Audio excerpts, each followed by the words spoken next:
So here I've got the Honeywell RTH20B programmable thermostat, and I want to show you how to troubleshoot heating issues with your thermostat. That's if your thermostat is not turning on your heating system. So the first thing you want to do is to go over to your breaker box, and you want to check the switch labeled HVAC. You want to check if this switch is tripped. If it is tripped, you want to flip it back on, alright? And the next thing you want to do is to come back to your thermostat. So you want to check the display here. You want to check if the display is working properly. If your display here is not working properly, what you want to do next is to check and replace the batteries. That's if your thermostat runs on battery power. Like this one here, you want to pull it out. So this way. So the batteries are right here. This one uses 2 AA batteries. So you want to get the old batteries out. Okay, and get the new ones in. And then after that, you want to get it back. So you want to push it into place this way.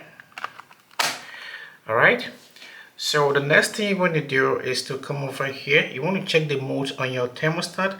So you want to make sure heat is on. So find the mode button on your thermostat and press it. So you want to select heat. Okay, so make sure heat is on and then hit save. Okay, so what you want to do next is to make sure your set points here. You want to adjust your set points and make sure they are higher than your room temperature, like this one here. So you want to make sure your set points are higher than your room temperature. Okay, so keep going, this way.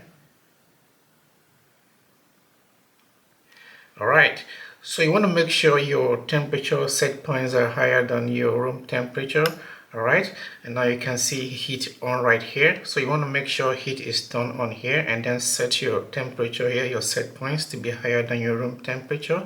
Okay, and this should fix your problem. Alright, and you also want to override your program schedule so you can keep your current temperature settings. To do this, you want to find the hold button on your thermostat, like this one here. This is the hold button right here. So you want to press it, and then you want to select hold permanently. These are the options right here. So you want to select hold permanently, and then come over here and hit save. So on the display you can see hold permanently. So this is going to keep your current temperature for as long as you want it.